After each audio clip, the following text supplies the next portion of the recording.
ನಮಸ್ತೆ ಎಜೆ ನ್ಯೂಸ್ಗೆ ಸ್ವಾಗತ. ಎಸ್ಸಿ ಅನುದಾನ ದುರ್ಬಳಕೆ, ಅಮ್ಮಿನಬಾವಿ ಗ್ರಾಮ ಪಂಚಾಯತ್ ವಿರುದ್ಧ ಪ್ರೊಟೆಸ್ಟ್. ಧಾರವಾಡ ಜಿಲ್ಲೆಯ ಹಲವಾರು ಗ್ರಾಮಗಳ ಗ್ರಾಮ ಪಂಚಾಯತ್ ಅಧಿಕಾರಿಗಳು ಮತ್ತು ಆಡಳಿತ ವರ್ಗದವರು ಸೇರಿಕೊಂಡು ತಮ್ಮ ಗ್ರಾಮಗಳ ಅಭಿವೃದ್ಧಿಗೆ ಒತ್ತು ನೀಡಿ ಜನಸೇವೆಯೇ ಜನಾರ್ದನ ಸೇವೆ ಎಂಬ ಗಾದೆ ಮಾತಿನಂತೆ ಕೆಲಸ ಮಾಡದೆ ತಮ್ಮ ವೈಯಕ್ತಿಕ ಲಾಭಕ್ಕಾಗಿ ಸರ್ಕಾರದಿಂದ ಬರುವ ಹಲವಾರು ಯೋಜನೆಗಳ ಅನುದಾನವನ್ನು ಗ್ರಾಮ ಪಂಚಾಯತ್ ಮಟ್ಟದಲ್ಲಿ ದುರ್ಬಳಕೆ ಮಾಡಿಕೊಂಡು ಬೋಗಸ್ ಬಿಲ್ಗಳನ್ನು ತೆಗೆದು ಮೋಜು ಮಸ್ತಿ ಮಾಡೋದು ಎಲ್ಲ ಕಡೆ ಸಾಮಾನ್ಯವಾಗಿದೆ.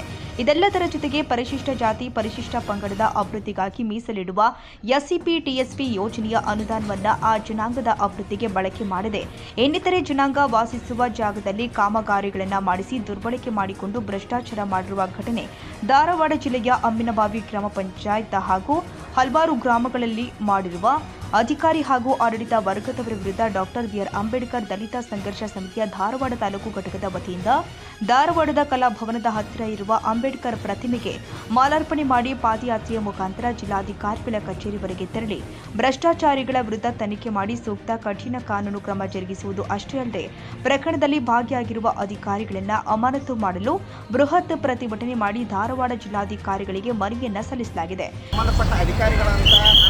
ಕಾರ್ಯನಿರ್ವಾಹಕ ಅಧಿಕಾರಿಗಳಿಗೆ, CS ಅವರಿಗೆ, DC ಅವರಿಗೆ, ಸಂಬಂಧಪಟ್ಟ ತಹಸೀಲ್ದಾರ್ ಸಾಹೇಬರಿಗೆ ಈ ಸಂಬಂಧಪಟ್ಟ ಅರ್ಜಿ ಸಹ ನಾವು ಕೊಟ್ಟು ಸಹ ಯಾವುದೇ ರೀತಿಯ ಕ್ರಮ ಜರುಗಿಸಿಲ್ಲ.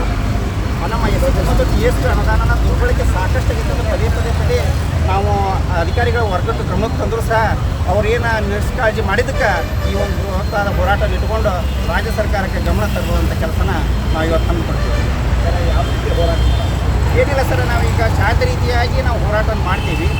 ಈ ಶಾಂತ ರೀತಿ ಹೋರಾಟಕ್ಕೆ ರಾಜ್ಯ ಸರ್ಕಾರ ಮತ್ತು ನಮ್ಮ DC ಅವರು ಇದನ್ನು ಗಂಭೀರವಾಗಿ ಪರಿಗಣಿಸಿ ಅವರು ಶೀಘ್ರವಾಗಿ ಯಾರು ನಮ್ಮ SC ಮತ್ತು TSP ಅನುದಾನನ ದುರ್ಬಳಕೆ ಮಾಡ್ಯಾರ ಅವ್ರ ವಿರುದ್ಧ ಕ್ರಿಮಿನಲ್ ಮೊಕದ್ದಮೆ ಹಾಕಿ ಅವ್ರ ಮೇಲೆ. ಇನ್ನು ಪ್ರತಿಭಟನೆಯಲ್ಲಿ ಡಾಕ್ಟರ್ ಬಿಆರ್ ಅಂಬೇಡ್ಕರ್ ದಲಿತ ಸಂಘರ್ಷ ಸಮಿತಿಯ ಶಂಕರ್ ಪಾತ್ರದ ಲಕ್ಷ್ಮಣ್ ಚೆಲ್ವಾದಿ, ಧಾರವಾಡ ತಾಲೂಕು ಘಟಕದ ಅಧ್ಯಕ್ಷ ವಿನೋದ್ ಕಾಳೆ, ಅರುಣ್ ಅಮ್ಮಿನಭಾವಿ, ರವಿ ಬಂಗ್ಯಾಣವರ್, ರಾಜು ಜುನ್ನಾಯ್ಕರ್, ದುರ್ಗಪ್ಪ ಕಡೆಮನಿ, ವರುಣ್ ಕೊಂಡ್ಲಿ, ರಾಕೇಶ್ ಜುನ್ನಾಯ್ಕರ್, ಸುರೇಶ್ ಕಡೆಮನಿ ಸೇರಿ ಮತ್ತಿತರರು ಪಾಲ್ಗೊಂಡಿದ್ದರು.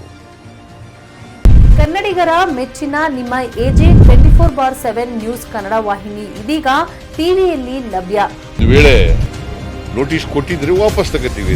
ಇವತ್ತು ವಕ್ಫ್ ಪ್ರಾಪರ್ಟಿ ಅಂತೇಳಿ ಬರ್ತದೆ ಅಂತ ಹೇಳಿದ್ರೆ ರೈತರು ಬೀದಿಗೆ ಬದಲು ಏನ್ ಮಾಡ್ಬೇಕಾಗುತ್ತೆ? ಯಾರು ವೋಟ್ ಹಾಕಿಲ್ಲ ಅಂದ್ರೆ ಗ್ಯಾರಂಟಿನೆಲ್ಲ ಸ್ಟಾಪ್ ಮಾಡ್ಬಿಡ್ತೀವಿ.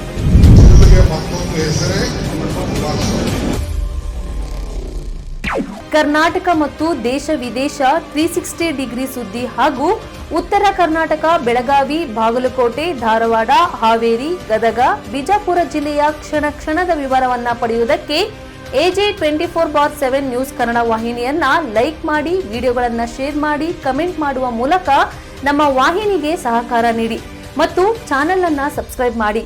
ಧನ್ಯವಾದಗಳು.